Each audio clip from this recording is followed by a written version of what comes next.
Cody, what's going on, man? Welcome in. What's up, T-Bob? Good to be on. In terms of you've done this job for a while, you've been in sports media for a while. In terms of ranking memories, where would you say the cutting down of the net Saturday ranks for you? It was pretty cool, man. I have to be honest. Not just a few things stand out. Obviously, the first thing is Wayne and Faye Sims getting up there and cutting down the nets. That's what it's all about. They deserve it more than anybody, and so for them to get that moment was really cool. Same for Skylar Maze. The look on his face, I'll never forget the look on his face when he was cutting down the nets. It was kind of this mixture of shock and disbelief and then just the joy and relief of all this hard work paying off. And then one thing that I think shouldn't go unnoticed is after kind of the team and some of the support staff cut down the nets on one end, they went to the other end, and some of the managers and some of the other people who maybe don't get as much credit and don't get as much spotlight, but put in just as much work as everybody else, they got to cut down the nets too. So to see those guys cutting down nets, to see Kent Lowe up there. Yeah, I like seeing Kent, man. There's just a lot of people who put in ridiculous hours, unbelievable hard work into this entire thing. And so for them to get their moment, I think is about as cool as it gets. Cody Worsham, host of the Boot Up podcast. Also, like I said, digital media reporter for LSU Sports. Just some incredible highlight breakdowns, everything else on Twitter. Follow him at Cody Worsham. Cody, Skylar Maze, first team academic All-American. What do you think that award meant to Maze? Yeah, I mean, Skylar is. I don't know if I'll ever cover another athlete like Skylar ever again. The way that he works on and off the court. Yesterday I was working on the latest episode of the podcast, and the people I was trying to coordinate with, they're like, hold on, Skylar wants to work out. Skylar wants to get in the gym. So when he's done getting in the gym, we'll figure it out. And yesterday was their off day. They were off yesterday, and look, you wouldn't blame a kid that has his course load. I think he's got like a Monday night, like physics or astronomy class, something ridiculous. You wouldn't blame him if he just kind of kicked his feet up and rested and, watched some Netflix and got some studying in. But no, he's in the gym, he's working, he's grinding. So that's just who he is. He's so much fun to cover. He's the best. I mean, they don't him. He's exactly what you want in a student athlete.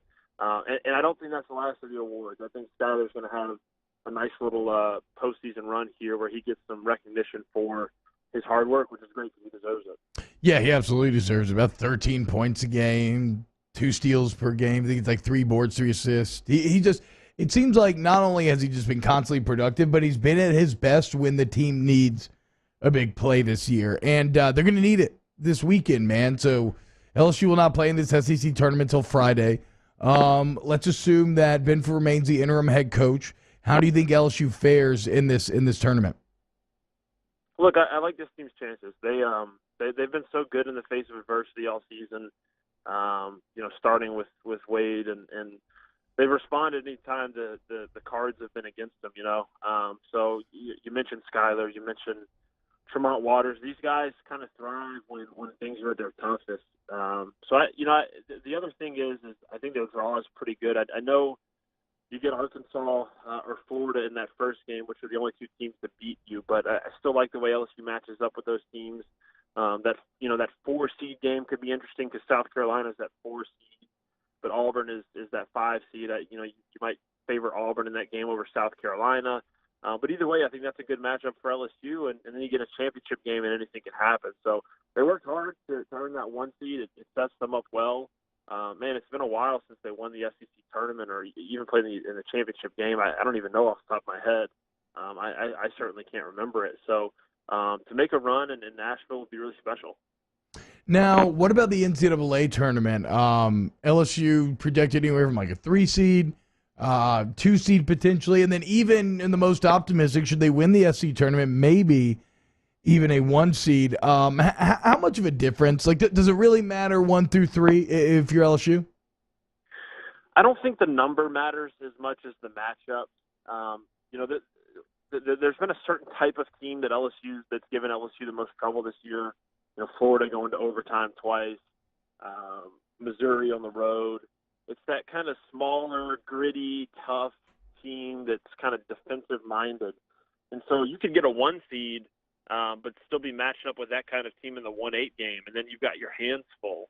You could be a 3 seed, and in the 6 game, you get a team that likes to go up tempo and run, and that kind of plays at LSU hands. So I don't think the number matters as much as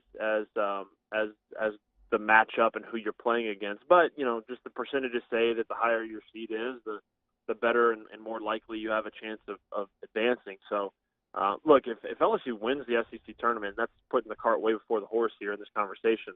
But I don't see how they don't get a 1 seed. I know there's all kinds of other metrics and stuff, but you win the SEC outright, you win the SEC tournament. You look at all the metrics. Their non-conference strength of schedule was top 10 in the country. Their strength of schedule is top 20. I mean, everything at that point kind of points to them being a 1 seed. But that's putting the cart way before the horse. They got to win a bunch of basketball games before then, and we'll see what they do. Yeah, we'll certainly see. It's just weird, though. It feels like LSU, even pre-Will Wade news, they just haven't gotten necessarily the love that I feel like other teams would have if they had the same merit. We could say. All right, one more here with Cody Worsham, at Cody Worsham on Twitter. In terms of makeup, right? One of my favorite parts about this basketball team this year has been its malleability. It's very adaptable to whatever the situation at hand demands. How do you feel this team's makeup translates into a tournament setting? I think pretty well. I mean, they've been so good on the court. I like the way that the confidence this team has played with all year. For example, Marshall Graves coming off the bench against Vanderbilt and not even hesitating, just pulling up as soon as he got on the floor, burying some threes. The other thing I like about this team, too, is its versatility. I think you can go small. It sounds like Naz Reid will be back, so you can go big, you can go small, you can put Darius Days at the 3, you can put Darius Days at the 4, you can put Marvin Taylor at the 3 or 4. You just have a lot of positional versatility with this team to where you can match up with different types of teams. And I think that's a huge reason why this team went 16-2 in the SEC this year is, they could kind of go horses for courses. And there might have been games where they needed to put Naz Reid and Kavell Bigby Williams in there together. Yeah. There were games where they needed to put Reid at the 5 and Taylor at the 4 and 3 guards out there and go small.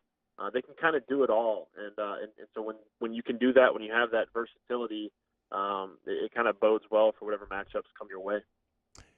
Check him out, Cody Worsham. At Cody Worsham, LSU Digital Report does an incredible job. An excellent follow on Twitter. Cody, thanks so much, man. Have a great day. All right, fellas. Thanks.